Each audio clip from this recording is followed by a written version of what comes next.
Some bakers have been complaining about their cake not rising, their cake not coming out fine, their cake not their cake getting burnt, and their cakes not getting baked at the center.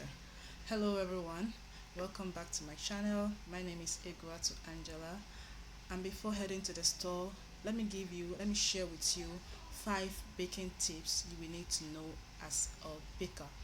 Don't go away, watch to the very end.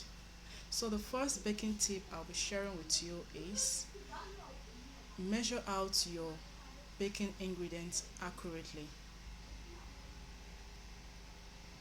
For instance, if a recipe calls for cake flour and you don't have cake flour in your area, this is what you will do.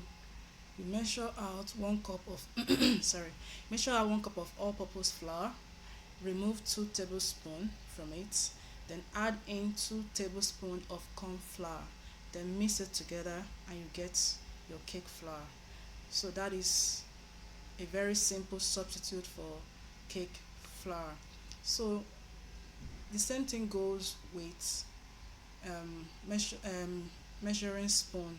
If you're asked to measure um, baking powder, your spices, you don't heap your spoon.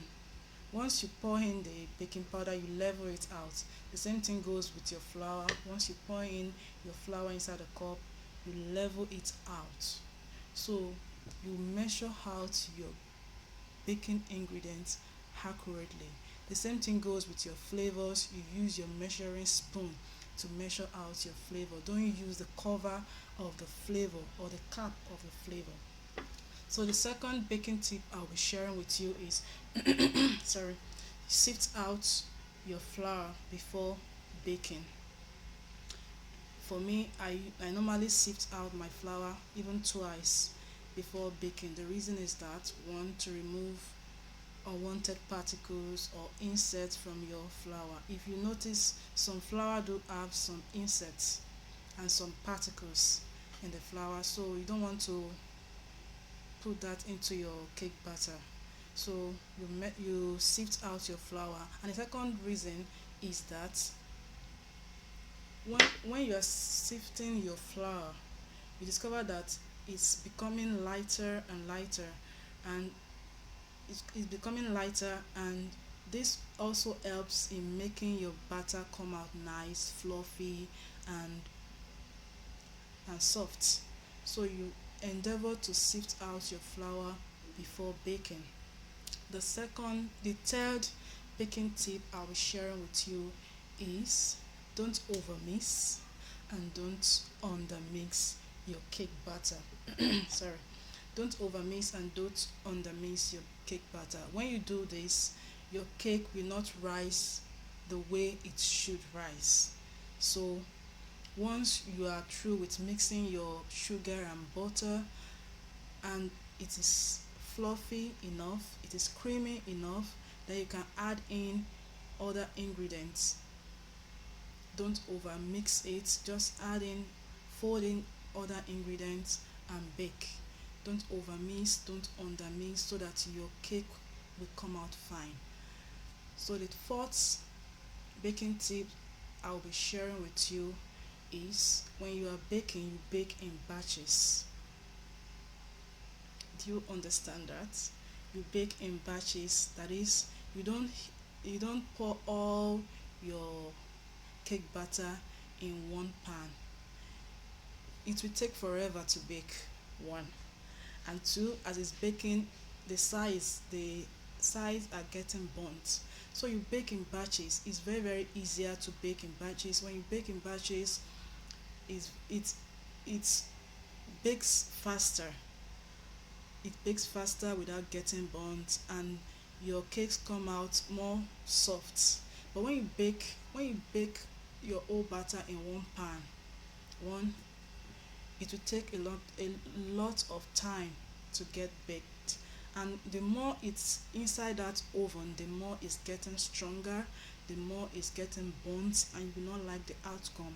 So you bake your batter in batches. The fifth baking tip I'll be sharing with you is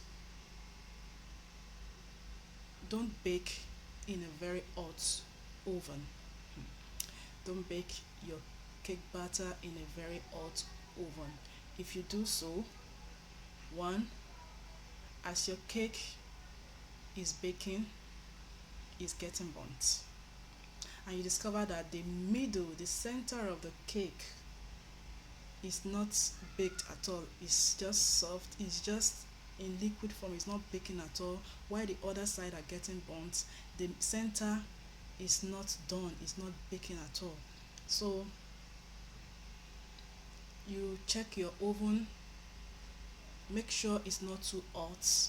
There are some oven that comes with oven thermometer, and if your oven doesn't come with oven thermometer, you can go get yourself an oven thermometer so that you'll be able to monitor the temperature of your oven.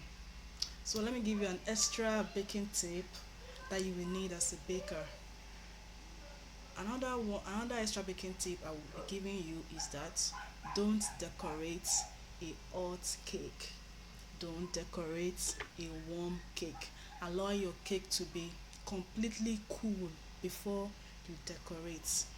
If you decorate a hot cake, maybe you have an impromptu cake order, and you are and you maybe you have an impromptu cake order, you were given a cake order today, and you are asked to deliver today, and you are rushing, you are rushing, you're rushing to bake the cake.